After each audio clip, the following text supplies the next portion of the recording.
Let's see, and we're live. All right, hey guys, welcome to another edition of Keep Calm and Carry. This is episode number 8, and this time, normally I'd say this week, but I've done 2 this week. So this edition, we have a very special guest in Michele 2Alpha. And before I formally introduce her, I'd like to say thank you to everybody that's joined.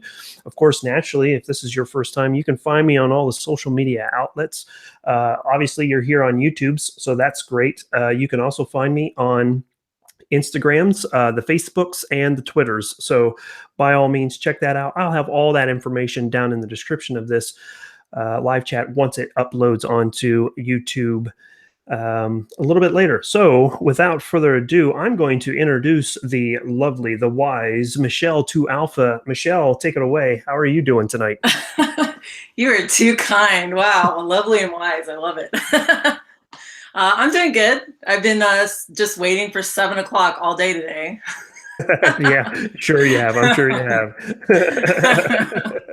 Maybe reloaded some ammo, whatever. Right, yeah. I did see some ammo there a little bit earlier. So one of the reasons why I wanted to have Michele on is somewhat similar fashion that I did earlier in one of my earlier episodes with the micro warrior, Jackie Billings, is, I liked the idea of getting different perspectives of people in the gun industry and those people who support the Second Amendment. Jackie is a writer, and you are a bit of a competitor. And tell us about what you do to stay active in the 2A community. So I guess I'll give a little history here. So I started shooting back in I think 2016. So I shot a Glock, fell in love. So then I went and bought a Glock 19, and then I went to the range and I was doing target practice for a while, and I was like, okay, this is getting kind of boring. I mean, I like it, but I'm like, I need more. So then there was this guy that, that I worked with kind of in a roundabout way. And I heard he did competition shooting. And if you go on Instagram, he's Sean _USMC or USMC _ Sean Griffith. Anyways, so he does IDPA and I think USPSA as well. He's awesome. But anyways, I went to him and I was like, oh, I heard you do competitive shooting. And so I was asking him all these questions. And so then he recommended that where to start off doing IDPA. So I went to that location, shot a match, and it was, I was in love at that point, and I've just been going at it ever since. Right on. So what is your standard rig that you're running right now for your competition? So my first gun was the Glock 19, and then for competition, I moved up to the Glock 34. And so that works out really well. I'm using a 2Alpha racer, 2Alpha Academy, or you know what I mean, belt, the double belt, and then I'm using a Contact International holster, and I'm using, Blade Tech belt and the 2Alpha Academy mag pouches. Right on. Mag pouches, yeah. Outstanding. So much to remember. I know. It's hard to keep it all straight sometimes. So I've got this thing. It's made out of plastic and it holds my gun. So that's what I got. That's exciting. Yeah. So real quick over in the chat room, I just wanted to say hi to everybody. Give some shout outs. American Made 1999. As always, thanks for swinging by. Kansas Gun Community. Thanks again for the support. And John David Copeland, of course, thanks again for dropping in. John has a great question, really just to start right off the bat, is how does one find a USPSA match in their area? So if you look for your local gun range, as local as you want it to be, I mean, sometimes I drive like an hour or 2 to go to a match. So you can actually go to I think the USPSA website. You can actually log into there and do a search for where they hold matches. But usually, like local gun ranges will hold matches, and you don't necessarily have to be a member of that gun range. you just pay like a fee. So you show up and you pay a fee of, I've seen like anywhere from $5 to $20 to sometimes $30. It just depends what they charge. And then you do the match, but you definitely want to be proficient with a gun first. Like you don't want to like just buy a gun and be like, yeah, I'm gonna go shoot a match. So just you know, if you're new with a gun, buy the gun, get comfortable with it, go to the range, do some target practice, and when you feel really comfortable, then you go and start trying out the matches. And what would be some of the challenges that you face walking into the competition realm, your first matches? What are some of the areas that had gotten you stuck in the mud that you've had to overcome? Oh gosh, I mean, I wouldn't say I've had challenges. If there's any challenge, it's probably like more on a personal level. Would Just that be your belt clashing with your shoes, or come on. I had to throw something in there. You know, I had to do it. No, I mean, like, okay, so like I got a crappy back. I mean, I Yeah. complain about it every now and then, but so it kind of limits my movement. But outside of that, um, I mean, a challenge is fun. So I go there. I may not know how to do this or how to do that specific day, but the great thing about the community is that everyone is really helpful. And if you do something wrong, or not necessarily, well, yeah, if you do something wrong or you could do something better, usually people are really nice and they'll be like, hey, you know, you might want to shoot that one first or that one second because it's faster. So I think for me, like the biggest challenge was going to my first match. Yeah, indeed. Yes. So I Mhm. had thought about it for months and I was like, man, I really want to go, but I'm going to show up and I'm going to look stupid and I'll probably be the only, you know, woman there and I'm going to probably like, you know, get DQ'd or whatever right off the bat. But I went and they were like awesome. I mean, you do the safety brief and then there's people that usually are super helpful to make sure, you know, you're good to go every step of the way. So I think the biggest challenge could be just yourself. You know, if you just get past that, it's a lot of fun. Yes, indeed. And that was one of my biggest things. I finally got it was 2 years ago, I believe. 2 years? It's gonna be 3 years actually. This spring was when I shot my very first match. I shot it with a 1911, you know, chambered in 45. I mean, it was the pistol that my dad built for me when I got back from Afghanistan. And I was completely in the dark. I walked up and thought it was a steel challenge, and they're like, "No, this is IDPA." And I was like, "I don't even know what that is, but let's do it." Okay, I've got a belt and a holster and magazines and ammunition. I'm ready to go. And so that's how I kind of got into it. I have yet to shoot a USPSA match. We do have matches about an hour and a half away from where I live. So I think that's probably one of the goals for this year, is to do that. Um, Do it. so yeah, right on, right on.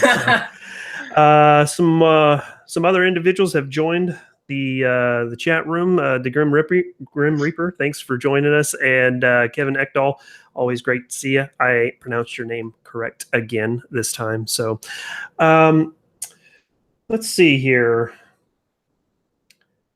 Tell me a little bit more about Michele 2Alpha. What's kind of your background? What's your history? Obviously, you got, like you said, a few years back, you got into competitive shooting, but what did you do before that? And what are you looking forward to here in the future? Okay, so I am a retired veteran. Just retired from the Air Force on February Outstanding. 1st. Congratulations to you. So yeah, I'm living that DD 214 life. But before I got into shooting, so I tend to like I get into something and I go like 100 and 1,000,000% into it. And so cycling was my thing before. I tried mountain biking and it didn't end very well. Mm. So then, you know, I got into the shooting and I'm like, okay, this is better. I'm not, you know, flying off of bikes or anything. But outside of that, I mean, I'm just a regular, you know, I would go to work, come home, I got kids. I mean, nothing too exciting about my life, I guess, other than what I said. Right. Which is, Right. still exciting. So, do you conceal carry on a daily basis? No, so in Maryland, which is where I'm living, I thought about getting a permit, but you basically really, I mean, you have to have like a really good justification. Mm, Like if I owned a gun mm, store or if I was burglarized or I don't know, you have to have a justification. And I don't really think that I have a strong enough justification to get a permit. yeah. So I just Yeah. haven't pursued it. That's and that's fine. Unfortunately, there are some of those states that are out there. I've seen on Instagram here lately. There's a big push to get a new sheriff in Los Angeles County, and obviously Los Angeles, duh. But the big push for him is he's like, hey, if I'm elected, then I will not deny a concealed carry permit, regardless of the reason. It's my decision. So that's positive, and hopefully we'll get some of the other sheriffs across the United States in more restrictive states like yourself, or New Jersey or New York. Knock on wood, see if that Hmm. works, but I doubt it. But the Kansas gun community says that you should come to a free state. Maybe one day. One day, one day. So, well, We'll see. Kansas is not going away anytime soon. So I'm gonna throw a little curveball at you here. You started off by saying that the first pistol that you had was a Glock 19, then you moved to the Glock 34. Why is that? Why did you make that change? Because I shoot with a Glock 19 on a regular basis. What made you move from the 19 to the 34?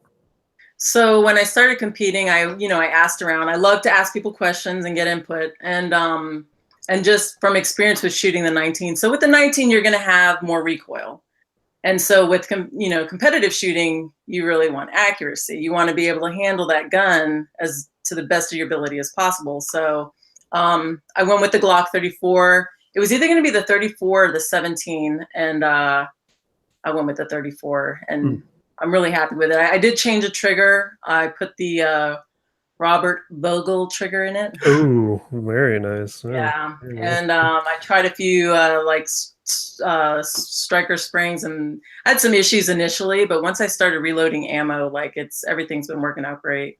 Yep.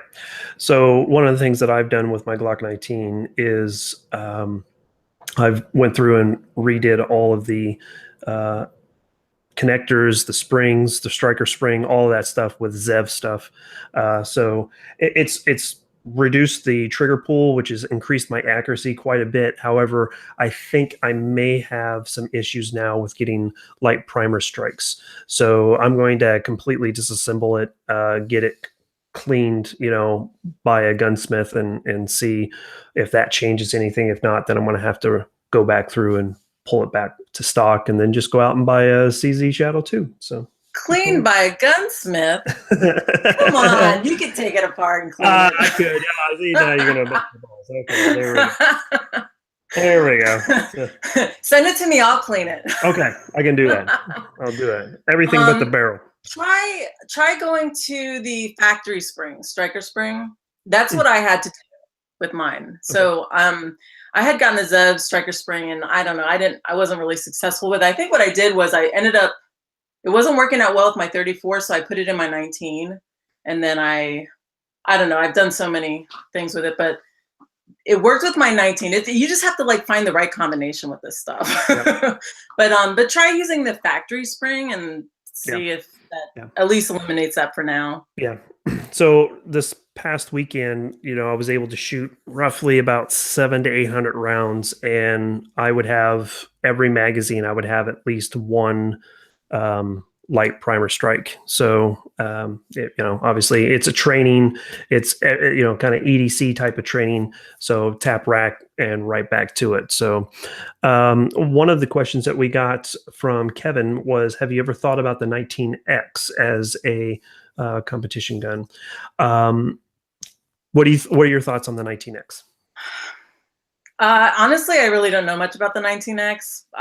Right now, I am just happy with the 34, and I just want to. I want to continue on my training path. And so here's the thing. So when I first got into this, a lot of times you have people get this, get that, add this to your gun, do this. It's going to make this better. It's going to make that better. And kind of like what I've learned in the end is, I probably could have just left my Glock alone and just went to these matches and trained and just worked on the fundamentals, because honestly, like as much, I mean, there's going to be things that you do to your gun that's definitely going to make it easier. Mhm. But I think I probably should have worked on fundamentals first and then, done upgrades. So at this point, like I'm kind of done with upgrades or purchasing other guns at this point. Right now, I'm just still learning the fundamentals. I want to get to B class, and once I get to a certain point, maybe I'll get another gun. I do like the Shadow too, Mm. um, Yes. but it is a heavy gun, so It, I kind of wonder how that's going to work out for me. it's heavy and it's expensive. So Yeah, yeah, good night. It's like what, 11, $1,200? Maybe yeah, you might find a deal that's like $900, but good night. That is a lot. yeah. That is a lot of And money. then I'll So have to buy new mag pouches and new this and new that. So I'm just kind of keeping it simple for now. and that going back to the question about the 19X, the one of the reasons why I wanted to move to the Glock 34 was because I feel with that longer sight radius, you could be a little bit more accurate. As you mentioned, with it being heavier, recoil management is going to improve as well. And I feel that the 19X is kind of a step backwards from that, especially from a competition minded individual. You're now going to have a larger grip. So the frame's larger, but the slide isn't any larger than a 19. So Hmm. yeah, Okay.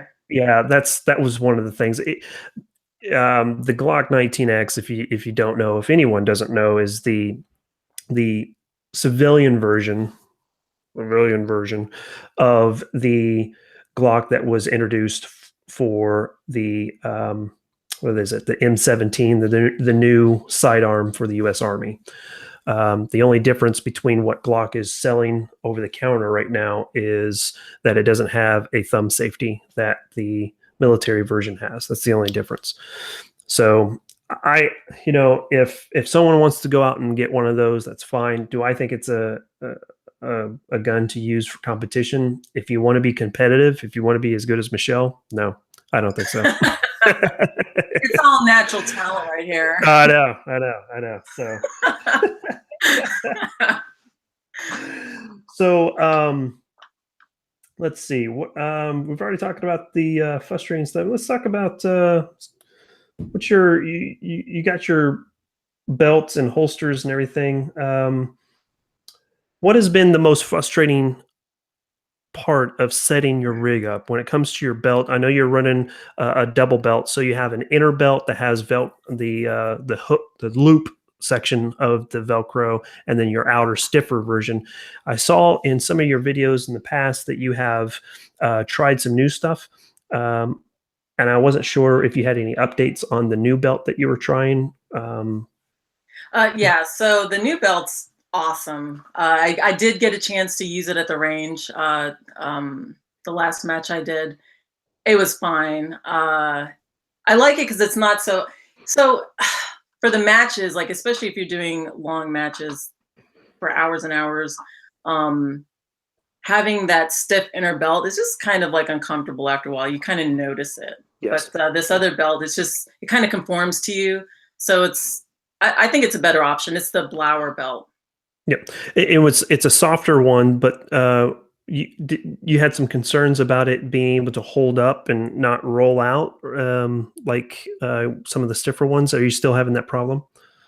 You were breaking up a little bit. Repeat that. So with it being a little bit more flexible and softer, did you have problems with it rolling out? It wasn't that it was rolling out. It was just all that extra weight. I kind of felt like I had to keep lifting it up.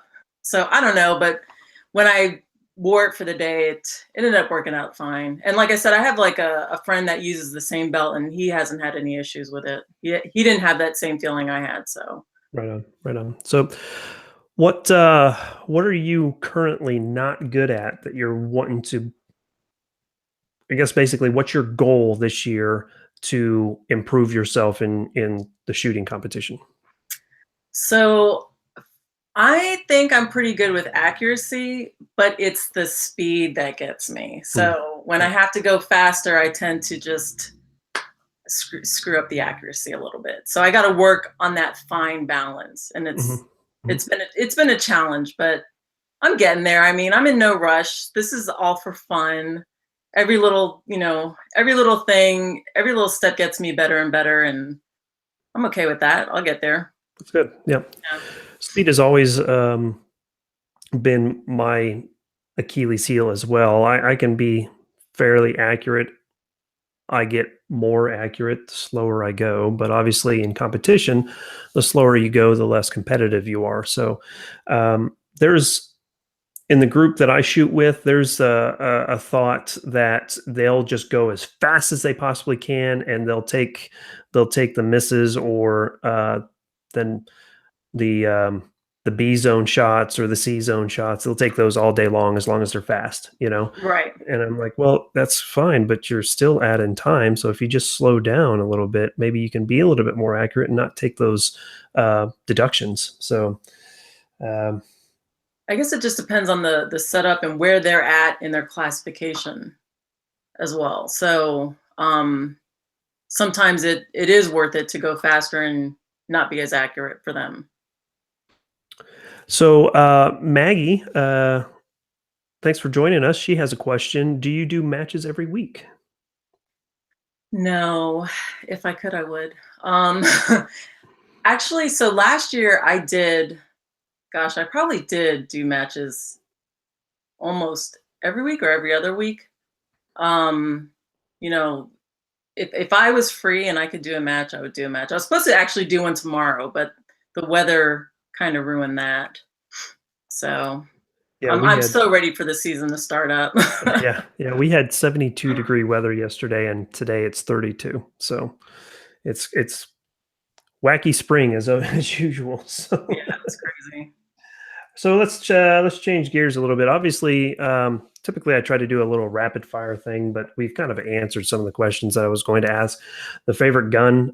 So do you have a favorite gun outside of competition shooting? The only one I've gotten to shoot is that CZ Shadow 2, and I do love it. You've actually pulled triggers on it. I have, yeah. Oh my goodness. It's nice. I've held one. That's as close I've got to it. So I mean, compared to the Glock, I mean, the recoil dampering is so much better. mm, yeah, I can imagine. I can imagine. Yeah. So the next we talked about your competition rig and setup. So let's talk about Michelle herself. Favorite movie right now? Ooh, right now. Um, right now at this moment. Well, I think John Wick is up there. I probably watched John Wick when it first came out. I must have watched it at least 10 times. 10 times, really? Literally, yeah. It's because of I mean, not in a Keanu. row. I mean, I ate and showered and took breaks, but yeah. It's all because of Keanu, isn't it? You like the Keanu, I don't don't you? know. Don't be afraid to admit it. I used to think. I hope Keanu's not listening. I used to think he was like a bad actor, but He was, and but that's the reason why you're asking for a remake of Bill and Ted's, isn't it? that would be awesome. Yeah, sure. But gosh, I love movies. I love all kinds of movies, like Grand Budapest Hotel, John Wick, a lot of '80s movies, The Goonies, Poltergeist. I watched the hell out of those. So, you're a bit of a horror fan. Is that correct? Horror genre? Or you like horror movies? I mean, I'm a fan of a good haunting. I don't like torture or like super violent movies, but I do like a good haunting, like The Conjuring. Woo. That was a Really? good one. Yeah. Really? Okay. Like if it's scary enough that I actually have to like close my doors in the room, that's a good movie. Okay. That was Blair Witch Project for me back in the day. And yeah, that was pretty much the end of my horror movies. I went and saw most of all the Saw movies, but that was just gory. It wasn't scary. Yeah. So yeah. What about books? You read? You read at all the books? I am not a fan of reading. Okay. I really gave it a good attempt this year. It was like my New Year's resolution is to read more and whatever. I think I read one book. I got through it, but yeah, What I'm book was just that? Or do you not want to say? You don't have to say. You can just say, "Shut up, Mark." I'm trying to remember. Oh wait, yeah, it was the Tom's book. I don't do something that Yes. matters or something like that. Okay. It was actually a pretty good book and it wasn't very long, so that was perfect. But my favorite book of all time is probably The Eye of the Dragon from Stephen King. Okay. That might Yep. be the only book I read more than once when I was younger. Mm. So I'm like you. I'm not a big fan of reading. It usually puts me to sleep.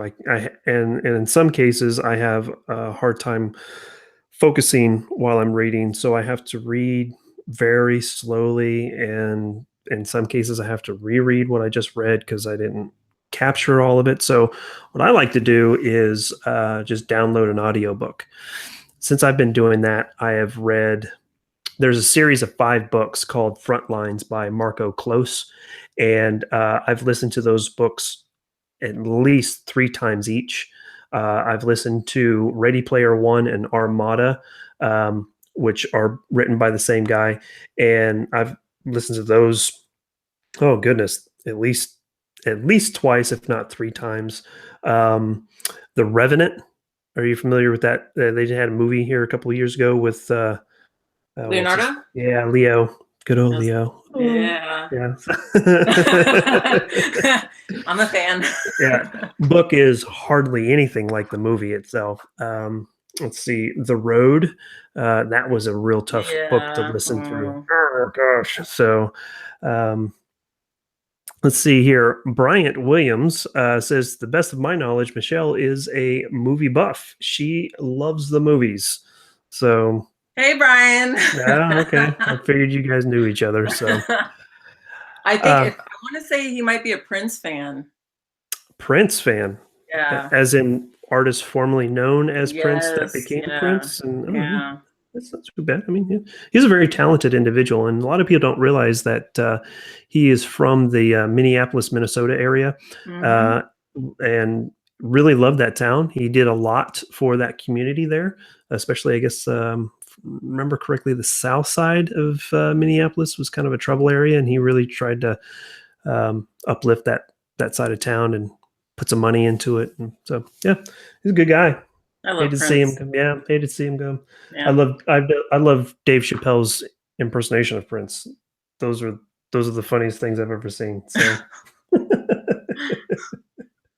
so you mentioned '80s movies, and I talked about one of the books that I love right now is one of my favorites. Is Ready Player One. In fact, the plan tonight was as soon as I got done with this live chat, I was going to jump in the car and go see it, but decided we're going to push it off until Sunday. But you should go check that movie out. Anybody should go check it out, especially if anybody has a fondness or enjoy 80s culture, 80s genre stuff, regardless if it's books, movies, music, shows, whatever it may be. There's going to be all these different little Easter eggs inside that movie. So I'm super excited to see that. So Okay. it's a sci-fi movie, and it may be somewhat relevant to what we're dealing with now because it kind of boils down to a little bit. I'm pretty sure that Stephen King is not Stephen King, but Steven Spielberg is putting in a lot of overtones that people are going to start controlling what you think. So So yeah, that's kind of a little bit of the premise. It has to deal with internet and keeping the internet free. So Oh, okay. I'll keep my eye out for that one. yeah. So I got you there, Graham. Yeah, I was supposed to be in Wichita this weekend, but things have changed, and then we thought we were going to be down there. I was supposed to meet my dad, and we're going to go down to Tulsa for the gun show, but that changed. Pops isn't going to be able to make it, so I canceled my trip to Wichita. Then, we have a death in the family, so we may be going down there this weekend, but we may not. So it's just kind of up in the air. But if I do make it down that way, I will definitely check out the new theater. So let's see. He owes a lot of property there.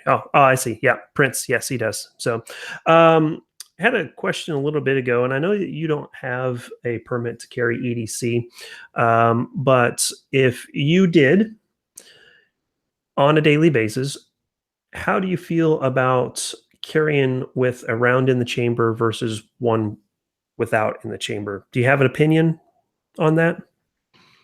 So the inner me would be like so scared to have that right, there with a round in the chamber, but common sense, well, not common sense. I mean, I think you need to have it around in the chamber. I mean, if you're gonna, if something happens, unexpectedly, and you have to defend yourself, and you got to pull that gun out. I mean, you may not have that split second to rack the gun. Exactly. Yep. So I think it's a good idea to have a round in the chamber.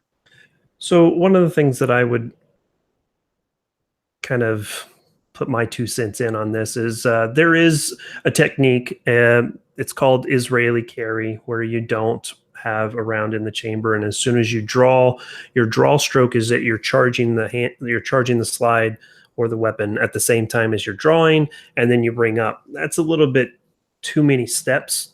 Yeah. Mm-hmm.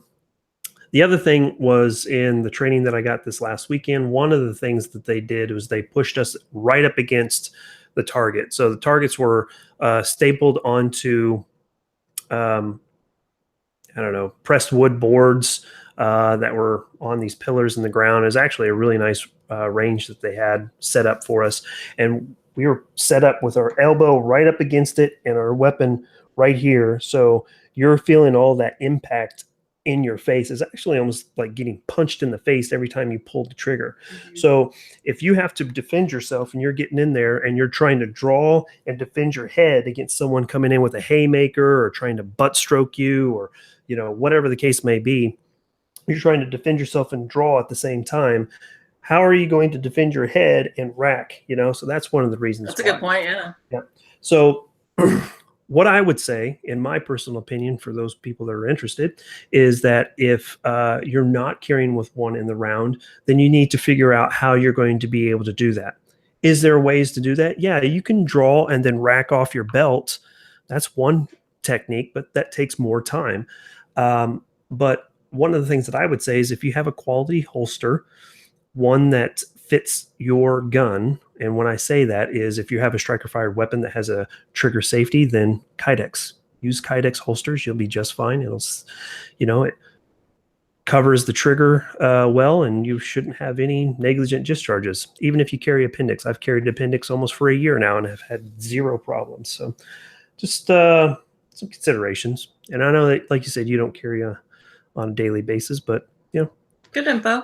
Yeah, always good info. So let's see, what else we got? So what are some? Obviously, you don't do shooting all the time. You're not dry firing. You're not running drills. You're not at the range. At least I hope you're not. If you are, that'd be pretty cool. But what do you do to occupy your time outside of that? Gosh, I really want to make up something cool here. well, you had a little video on your Instagram page. What were you doing in that one? I was reloading. You were. So tell me about that. What kind of press are you running? What are you doing for your setups on your? You don't have to get it. You don't have to totally geek out on everything, but how does all that work? What's your setup for your rounds that you're reloading and kind of projectiles you're using? I've got the Dillon 650 XL, and it's actually right here next to me. Oh. um, let's see. I use blue bullets. I load with 135 grain. And Winchester primers. What else? Yeah, and I collect casings every chance I get. Yeah, absolutely. And that was one of the things that I picked up on. I don't even reload, but I'm still picking up my own casings because one of these days I might get into it. But it usually it's kind of expensive to get into it, wouldn't you say? Yes. So initially it is. So when you go to buy it, it's got that initial price tag, but then it's all these extra accessories that you have to buy. It just Yeah. keep adding Yeah. and adding and adding. So I'm sure in the end, I'm better off So one of the things that financially. yeah, I think you are. I How have to many? shoot less. Well, my question is, how many rounds have you shot since you started reloading? Oh Lord, I don't know. Like, I don't know. Thousands. Thousands, as in plural. Yeah, So would you say plus or minus 5,000? maybe minus 5,000. Okay, all right. So once you, from what I've understood, once you, some people, depending on what you're reloading and everything, that 5,000, 4 to 5,000 round mark is right where you either break even or you're starting to save money at that Yeah, point. So, that's what they um, say. Yeah. yeah. And, they know everything. I So, hate math. I'm like, really? That's what you say? Sounds good to me. what weight of bullet are you using again? 135 grain. 135. Mm-hmm. And why such a For 9 heavy mil. projectile for a 9 millimeter? I don't know. It just feels right. It works with what I've got set up in the gun, the trigger, the striker spring, all that stuff. It just feels better. So like the one, I can't remember. I've been using it for so long now. I think I was having light primer strikes with the 115 and the 124s. So the 135, I stopped having light primer strikes. It's interesting. And Something like that. you mentioned they're blue bullets. So for us laymen that have no idea what you're talking about, what is a blue bullet? Is it just synthetic material or what is that? Ooh, yeah, that sounds about right. Yeah. Damn it, I didn't research that one. I'm sorry. I threw that one in there at the last second. I wasn't sure, but So like I said, when I started, I asked around, hey, what's the good thing to use? What's this and that? And so people were like, use the blue bullets. And I was like, okay. So I use the blue bullets and it works out fine and I'm sticking with it. do you buy those at the during the gun show loopholes? Is that how you get yours? So a few friends that I shoot competitively with, we buy in bulk. I guess you get a little bit more of a discount that way. No, So, absolutely. Yeah. yeah. Everything in bulk. Mm-hmm. Everything in bulk. See, what I've learned how to do, or I haven't learned how to do anything yet, but what I've discovered is what you do for all you new reloaders out there. You don't buy a press. You find someone that has one and you say, "Hey, will you teach me how?" And then you get a free press out of it. Genius. a guy that I shoot IDPA and 3-gun, he reloads. He's got it down to a science. He knows that for this specific pistol, I need to have this type of powder, this weight of powder, this weight of bullet with this type of shell casing. I can only reload it twice, and then I have to get rid of the shell casing. And he's got it all down to a science. And I was like, Mm-hmm.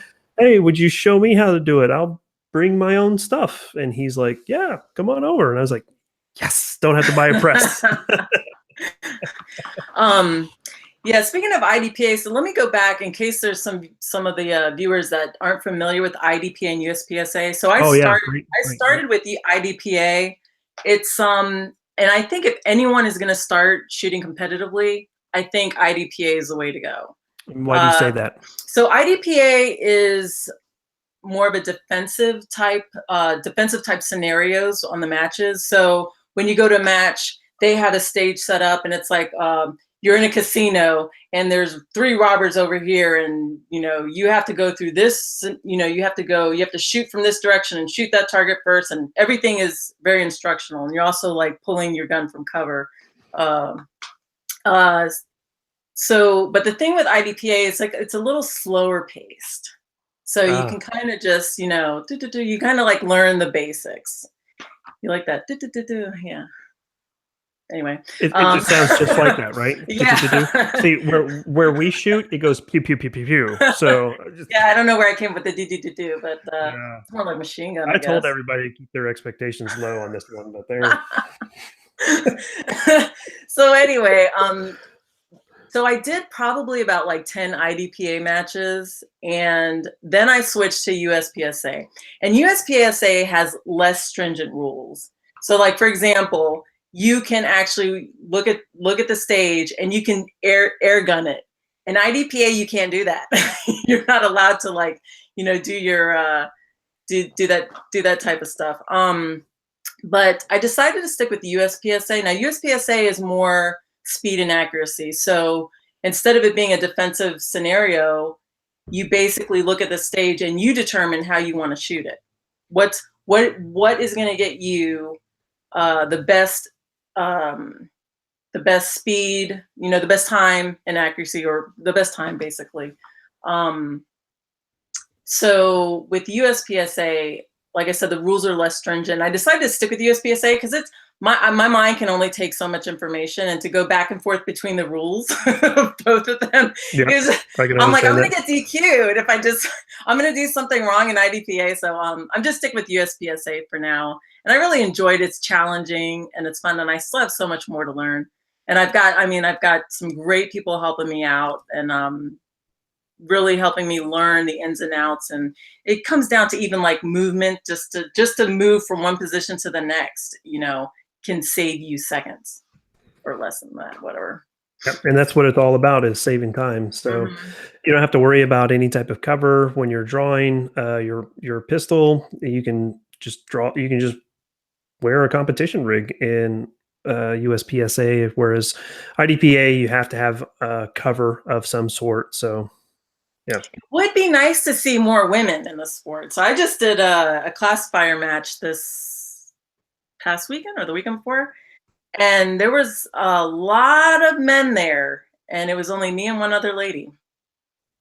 Come on, girls, step it up. That's actually a great point. I've taken my wife to a IDPA match, and she actually got props. She was the third woman there, and she was shooting a SIG P238, and one of the guys came up and said, "You do realize that you're shooting the most difficult pistol here?" And she's like, "Really?" And I was like, "Yeah, she's kind of a badass like that." But and the great thing is, my goal for my very first match, I don't know if it was for yours, but obviously I didn't want to get DQ'd. I didn't want to look like an idiot, but I didn't want to finish last. That was my number one goal. And I told Amber, my wife, I said, yeah, just don't finish last and you'll be fine. And she didn't. So yeah, there you go. So, I know that's always like awesome when you don't finish last. Like, yes. So I've got a celebrity here in the comment section. Bald and Curious. Are you familiar with him at all? I am familiar. Yep. There you go. You got Bald and Curious. You got a fan. So and oh, by the way, I just do have to make a point to Bald and Curious. I finally figured out who this Johnny Bravo character is, and I look nothing like him. So he doesn't even have a beard. So oh my god, I can kind of see that. Did I say that out loud? Yeah, you did. Jeez, man, you're not supposed to Sorry. take a side. Not supposed to take a side. Anyway. All right. What else? Oh, so for those of you that don't know, Michele 2Alpha does have a YouTube page. She does a number of different things on her page. Mostly it's focused on here recently it's been some of her competition shooting, some of the new gear that she's doing, and also some of her reloading stuff. However, YouTube has changed some of their policies, or maybe been a little bit more specific on what their policies should have been in the past. So what's your opinions on that there, Michele? So I really started out with all this just with really no agenda in mind. It's, I'm just sharing my experience. I'm having fun with this. Um, but I did recently talk with the owner of Gunmetal Inc. Right on. And he's local to me.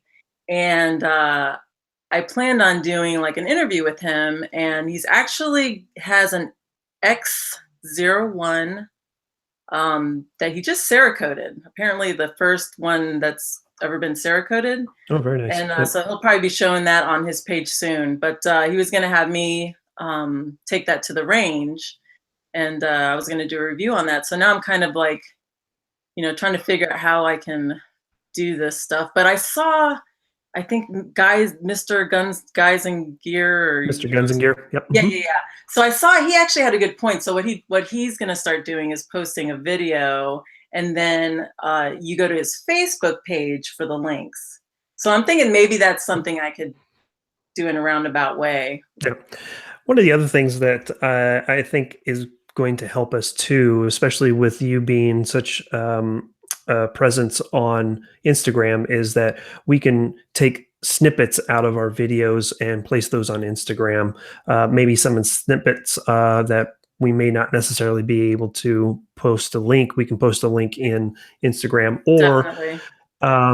maybe we can do bonus features on Instagram saying, "Hey, I just did this video on YouTube, but since there's certain restrictions, here's where you can find all that information." Yeah. So I think marrying all that stuff up.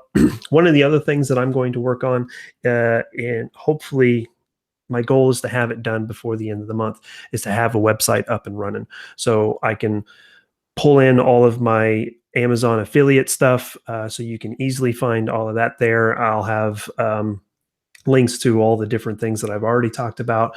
And yeah, so I'm going to need help with that. And I'm hoping Johnny, good old Johnny, will be able to school me up. So we'll see how that goes. So with that being said, current events here, there is a village in Middle Earth called Deerfield, Illinois, and they just enacted a new village-wide policy that Oh, I have you think I heard know about it? You yeah, know I where you're think I going with saw this? that. Oh my Uh-huh. goodness, man, this is No ridiculous. assault weapons. Yep. Certain semi-automatic rifles, pistols, and shotguns are now outlawed, and you have until a certain day to turn them in. And if you do not, then it is $1,000 a day fine.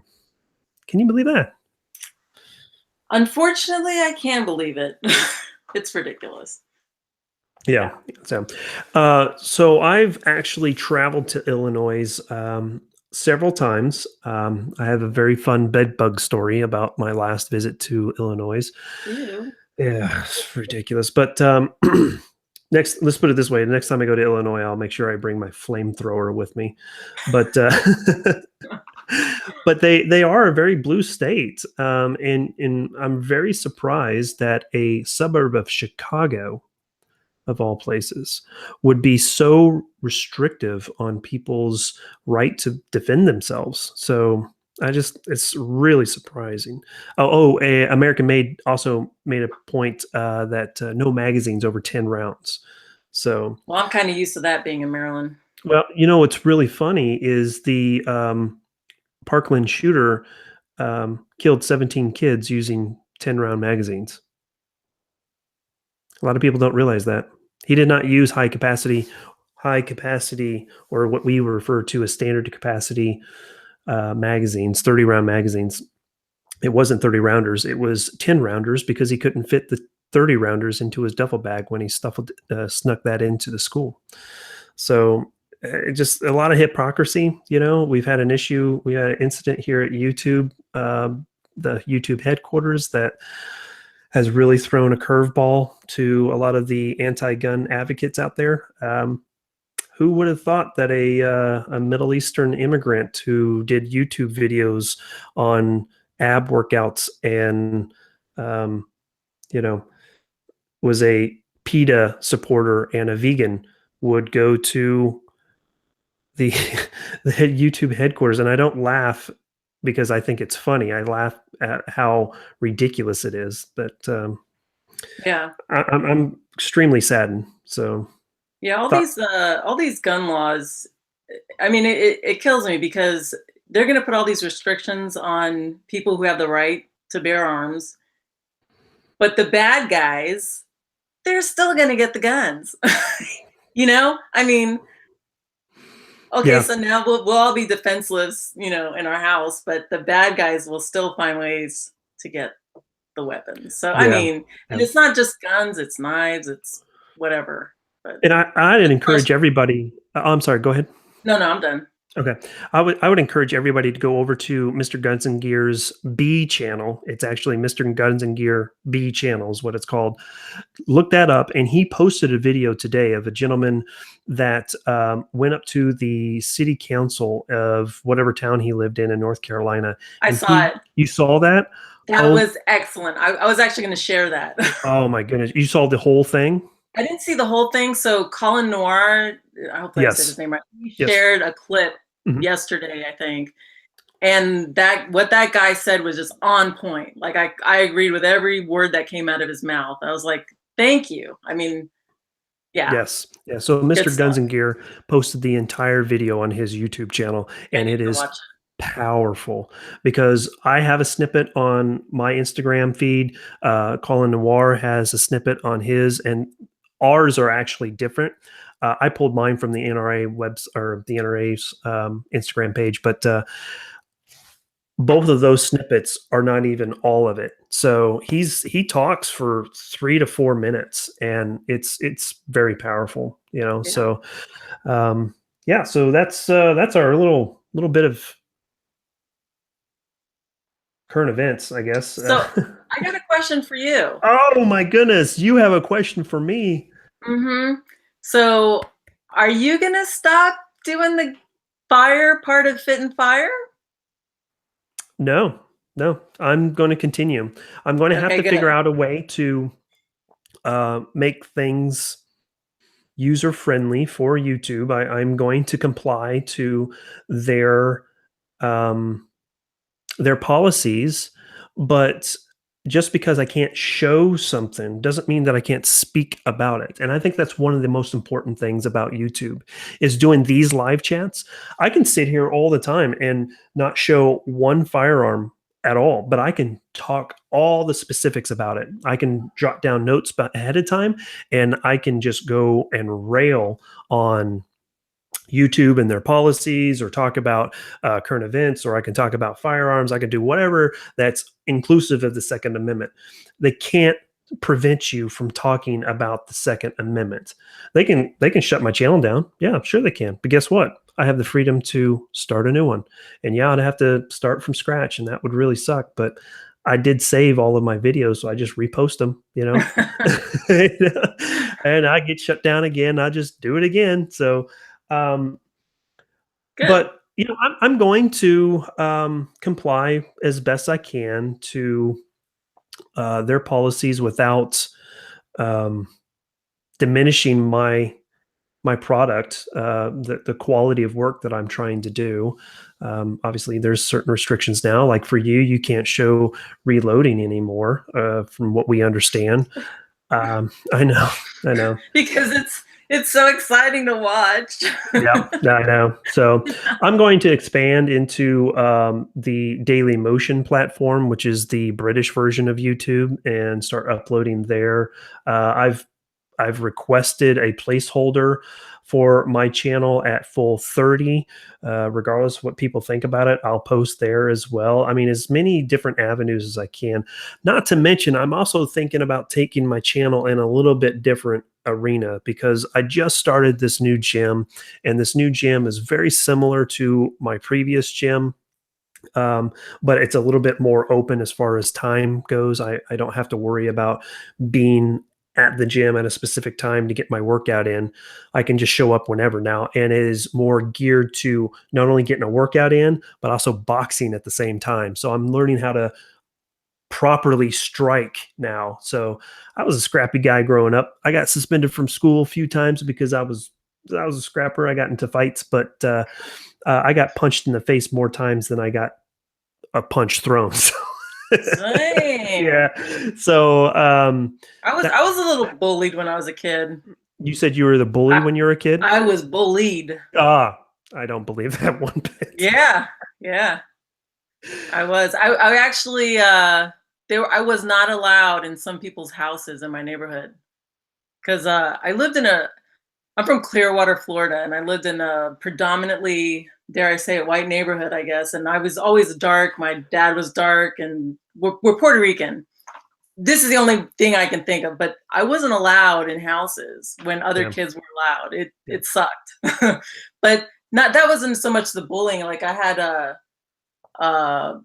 like in high was it middle school? I just got bullied by these girls relentlessly. And my dad was like, when my parents were like, okay, if they hit you, you hit them back, okay, but don't start it. So I go to school and I'm like, you know, basically I end up starting it, but I Yeah. won. And then they never mess with me again. It sucks. You got to like, stand up for yourself, maybe throw a punch here or there. And I know it sucks. And a lot of people don't realize it's bullying is actually a bigger problem in the United States than a lot of people realize. And most of the times, a bully can actually be put in their place. They can be shut down just with words in some cases. I remember, goodness, I was in eighth grade, I think, and I bet my brother remembers this, but. I got pushed around by this one guy, and I finally had enough. And I looked at him and I said, "Today at the buses, be there. We're going to finish this." Yeah. And this dude, he had probably 4 or 5 inches on me. He was bigger than me. He was going to beat the crap out of me. He really was. Hmm. Uh, but I wasn't going to back down. Yeah, Yeah. I was probably going to get hurt that day, but I went anyway and I showed up. And as I was walking, my brother came. He's like, "What's going on?" I was like, I'm gonna fight this dude. We're gonna end this." Yeah. And so he came with me, and then his buddy came with me, and then some of my other friends came with me, and then I showed up with like 30 people, who were Yeah. just there to watch the fight. And he's just standing there, and he saw that I showed up with an entourage, and I wasn't afraid. And we just stared each other down, and then one of the bus drivers was like, "Hey, get on the bus or I'm leaving you," and that was the end of it. And he never messed with me again. So Yep. you see, he remembers. He remembers. All right, awesome. So prison rules. Yeah, I went to like that day I went to school. So I got to fight in the sixth grade and the ninth grade, but the ninth grade one, they were like, okay, don't start it. So I take my earrings, I take my earrings off that morning and I don't wear a button shirt. I'm like, You I'm start pulling your ready. weave out too, I'm or like I'm ready to go. I'm just ready. So I'm walking by and the girl says something to me and I just threw my books on the floor. I was like, you got a problem? Well, let's go. Poop. And then so my dad was like, you started it, but it's like, yeah, yeah. my mom was like, did you see her eye? But I don't condone violence, but I mean, I just, there's a point where you just have to defend yourself. And it's like, Yeah. and I'm grateful that back then it was more of a, either verbal or like a quick little, sprawl. But like now it's like, people are bringing guns and knives. And Yeah. I mean, I couldn't imagine what it would be like now. It'd probably be pretty scary. I don't Yeah, know. I totally agree with that. And that's one of the points that you can, most of the times, if you just stand up to a bully and use your wits and use your words to Yeah. kind of put them in their place. Yeah. And that was one of the great things that I don't know if you've ever encountered this yet or not, but have you ever had any trolls on your Instagram feed or your YouTube videos yet? Repeat, you're breaking up. I'm sorry. Have you had any trolls on your Instagram feed or your YouTube videos yet? No, I think more of the trolls exist on Facebook. Yeah. Yeah, So there's a few on Facebook, and I just kind of like ignore them a little bit. yeah, I mean, and, there's like no point in starting up with them because they're just gonna keep going. yeah, and I've been told several times, don't feed the trolls. But sometimes when people come out and just are malicious, one of the live chats I had was with Kansas Brit, and this guy just went after him and was like, you're not an American, you'll never be an American," and I just went off on him, and I just handed his lunch to him verbally, and just basically made him look like an idiot and look like an asshole, and he deleted the comment, and Yeah, so again, if I had one guy make comment, like basically I'm another gun bunny or something like that, and I'm mm, just like, mm, yeah, no, I'm just sharing my experience. yeah, No, that's all. and as as much as I respect Taron Tactical, what's his name? Butler. Taron Butler. Yeah, is I it think so. Taron Butler? Yeah. As much as I respect him as a shooter, I think some of the things that came out of SHOT Show with the gun bunny fiasco, I think kind of did a disservice for some women in the industry. And I hate even to bring that up, but Well, I it mean, stinks. I don't even know it's so much just him. It's just, I mean, I think just some people have different agendas, so some like to show more skin and hold guns, and that's fine. That's their prerogative. I just like to shoot and shoot competitively and share my experience. So we won't see a provocative photo of Michelle 2Alpha with her I M4. can't really bring myself to do it.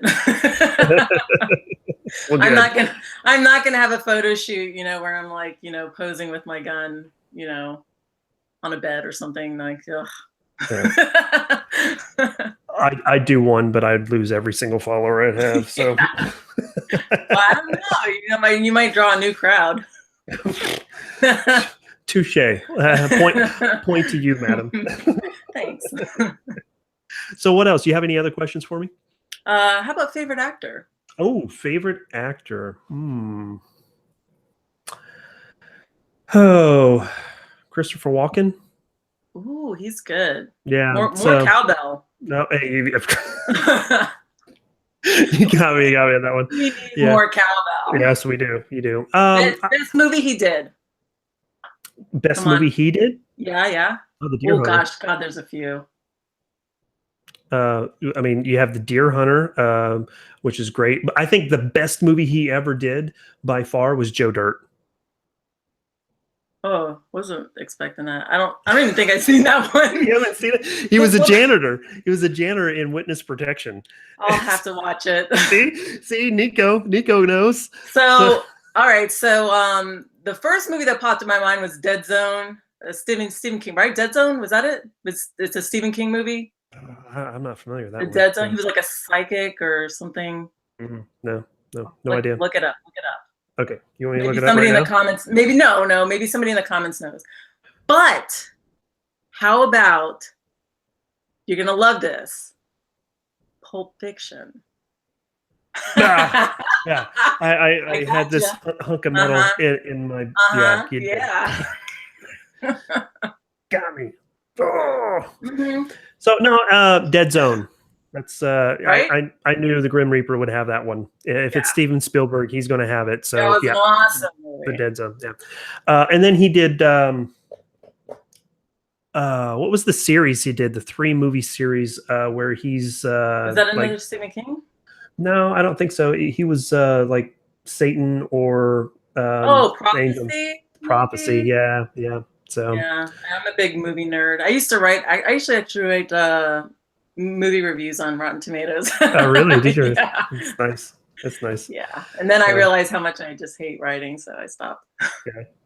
yeah. So uh, back to the actor. I mean, I don't know if I have one actor. I think I have. Um, um, I hate making lists because then I think about it a little bit later. I'm like, oh, I should have said this or should have said that. But Christopher Walken's up there. I am a big Leonardo DiCaprio fan after Titanic. Yeah. Uh, Wolf of Wall Street. yeah. Well, even before that. Yeah. I really liked him in The Aviator when he played Howard Hughes. Ooh. No? I mean, okay, so his acting was on point, but my God, was that movie boring. Oh my God. I mean, I'm not surprised by your reaction because you didn't like Pulp Fiction. No. Oh my God. I never said I didn't like Pulp Fiction. I never said it. I just said it wasn't. I just said it was a little unrealistic. I like the movie. I do. But after the 75th F bomb, I'm kind of like, okay, I'm over it. And then you bring the GIMP out. I mean,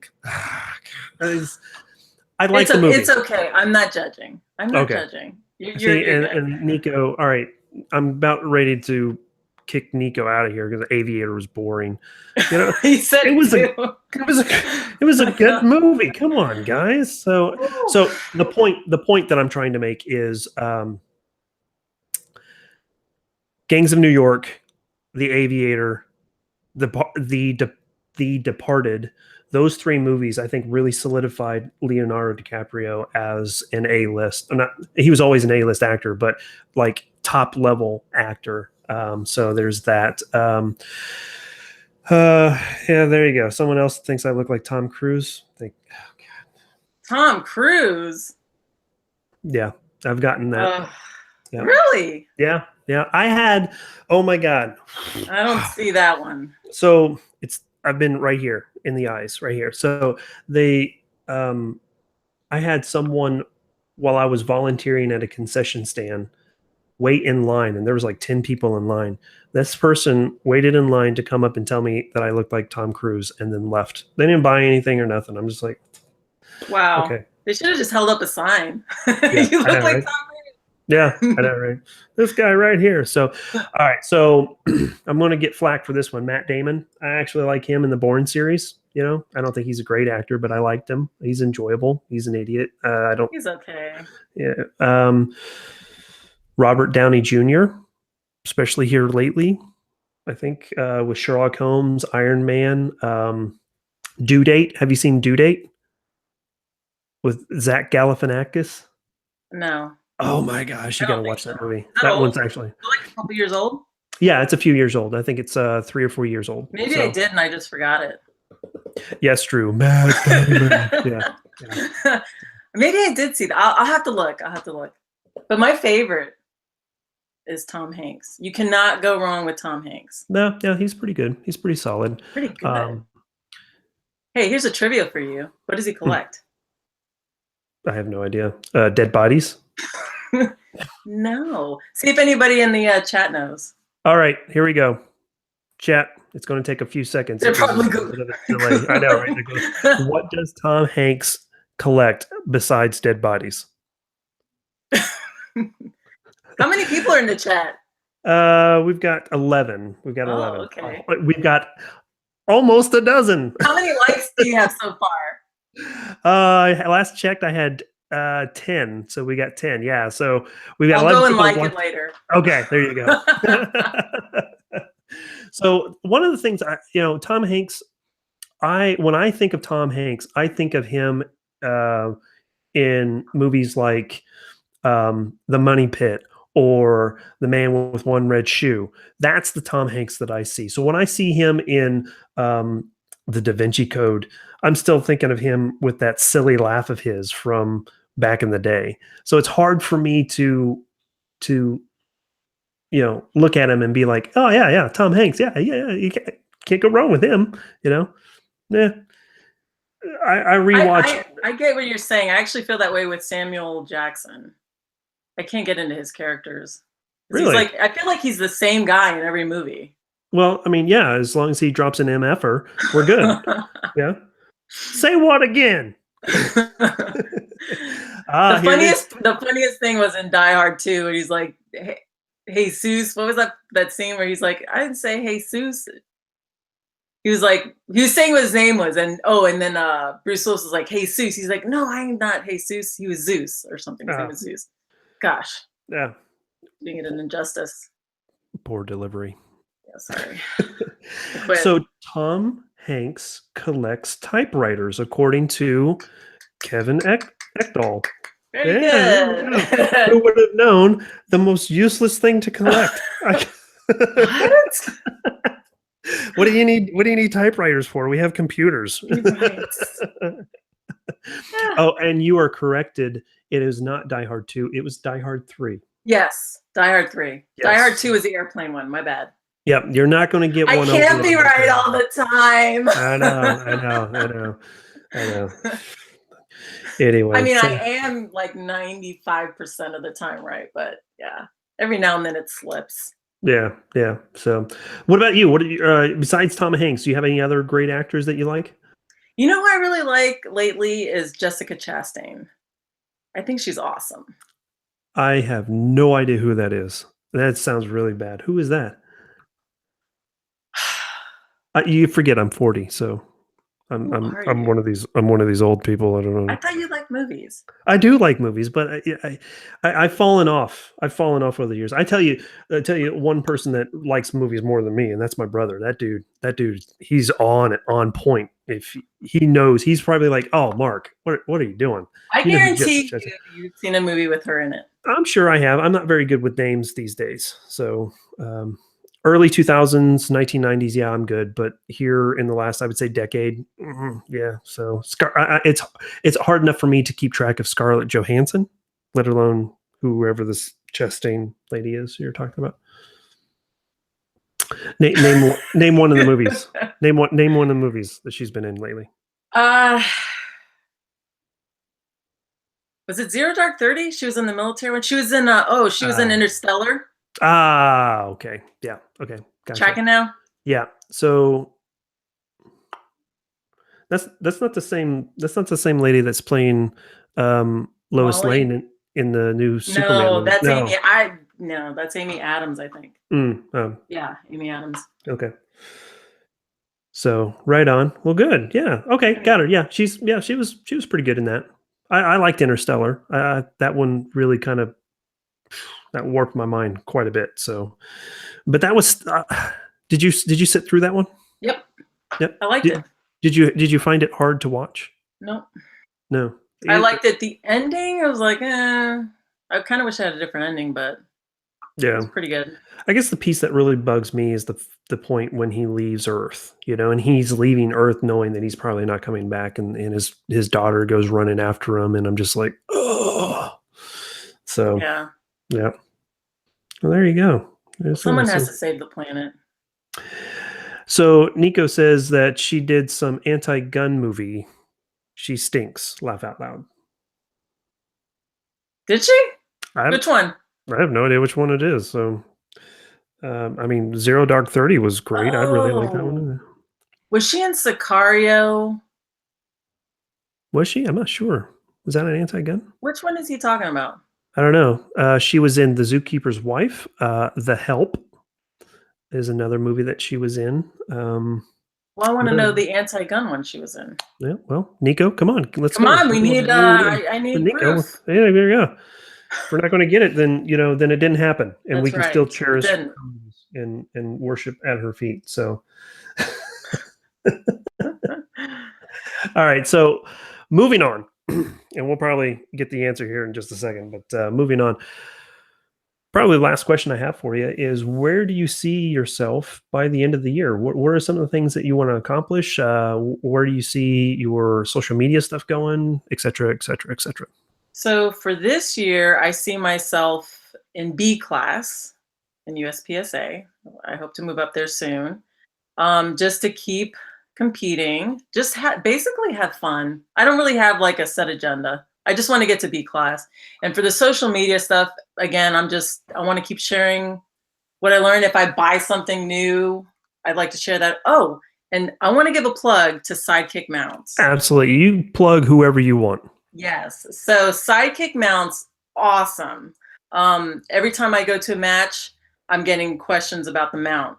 It's as a matter of fact, I've got it right here. Hold Go on. get it. Go get it. Go get it. And Nico's failing us because they still haven't showed us what anti-gun movie is, so it didn't happen. It's not real. Were you talking about me while I was gone? No, I was talking about Nico. Oh, okay, okay, good.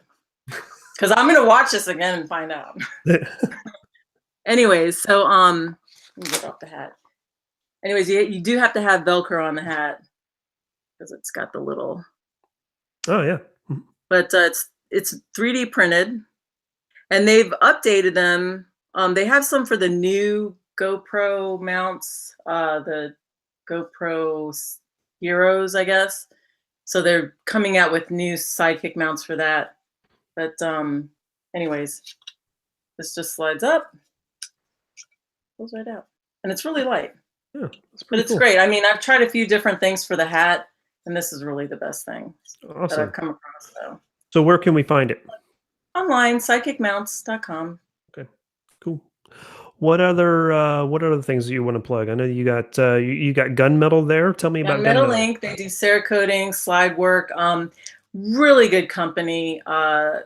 Everything that they use is American made. The faith-based company, good guy. So check them out. Check out their website. They've got some really good stuff. Outstanding. So Miss Sloane is the movie that Nico came back with as far as an anti-gun I movie. haven't seen that one. I haven't either. I haven't even heard of it. So there you go. Sounds like maybe I shouldn't watch it. So all right, well we've been going for over an hour here, and it has Really? Yeah, I know it's been an hour and 17 minutes. So Wow. I know it's pretty crazy, but Michele, thank you so much for swinging by. We'll go ahead and start wrapping things up here. Tell us where we can find you.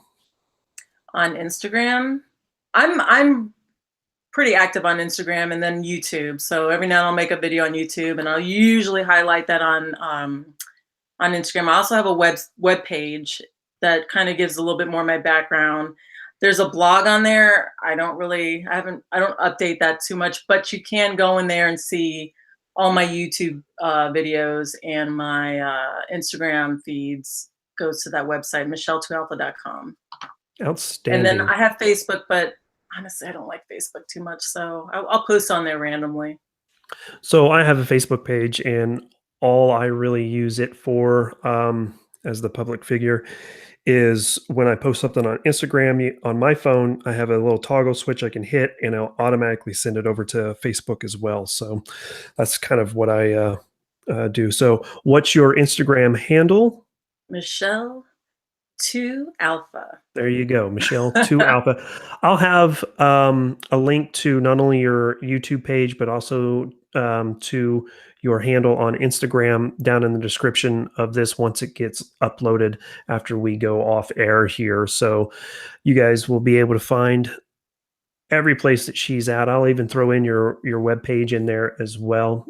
Since you're not selling any firearms, I can now do that. So Yay. Yeah, I don't plan on doing that anytime soon. So I know that you don't have too many subscribers on your YouTube. You're still growing, which is great. How many subscribers do you have at the moment? I think I'm like at 100, and I just looked before I started talking to you, like 105 maybe, or 102. That's awesome. That's good. But you know, like I don't do all the.